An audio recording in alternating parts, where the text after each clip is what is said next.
ବିଜେଡିର ସାଂଗଠନିକ ନିର୍ବାଚନ ପ୍ରକ୍ରିୟା ଚାଲିଛି। 33 ସାଂଗଠନିକ ଜିଲ୍ଲାରୁ ଆଜି 16 ଜିଲ୍ଲା ସଭାପତି ନିର୍ଦ୍ୱନ୍ଦ୍ୱରେ ନିର୍ବାଚିତ ହୋଇଛନ୍ତି। ଏହି 16 ଜିଲ୍ଲାରେ ଜଣେ ଲେଖାଏଁ ଆଶାୟୀ ଜିଲ୍ଲା ସଭାପତି ପାଇଁ ନାମାଙ୍କନ ଦାଖଲ କରିଥିଲେ। ତେଣୁ ସେମାନେ ନିର୍ଦ୍ୱନ୍ଦ୍ୱରେ ସଭାପତି ଭାବେ ନିର୍ବାଚିତ ହୋଇଛନ୍ତି। ଆଜି ସନ୍ଧ୍ୟାରେ ସେମାନଙ୍କର ନାଁ ଘୋଷଣା କରାଯିବ। ଏହାପରେ ଷ୍ଟେଟ୍ କାଉନସିଲ ଏବଂ ରାଜ୍ୟ କାର୍ଯ୍ୟକାରିଣୀ ନିର୍ବାଚନ ହେବ, ଯେଉଁଥିରେ ରାଜ୍ୟ ସଭାପତି ନିର୍ବାଚନ ବି ହେବ। ଏହାପରେ ଅନ୍ୟ ପଦ ପାଇଁ ନିର୍ବାଚନ ହେବା ସହିତ ବ୍ଲକ ପୌର ସଭାପତି ନିର୍ବାଚନ ହେବ। ଯୁବ ଛାତ୍ର ଏବଂ ମହିଳା ସଭାପତି ନିର୍ବାଚନ ବି ରାଜ୍ୟ ସଭାପତିଙ୍କ ଅନୁମୋଦନରେ ହେବ ବୋଲି ବିଜେଡି ରାଜ୍ୟ ନିର୍ବାଚନ ଅଧିକାରୀ ସୂଚନା ଦେଇଛନ୍ତି।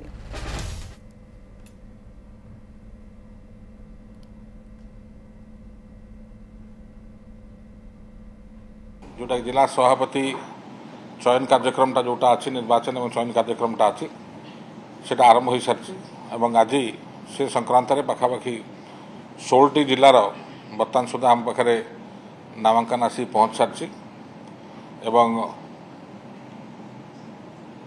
आउ प्राय 7टा जिला लोक विभिन्न बाटर अच्छा आसी पहुँचे और आसला तार निजास खूब शीघ्र आपण मानक जन दिज्व एवं आज जो 16 जन नॉमिनेशन दाखल कर 16टी जिलूर से प्राय सब सिंगल नॉमिनेशन होती समस्ते निर्विरोध निर्वाचन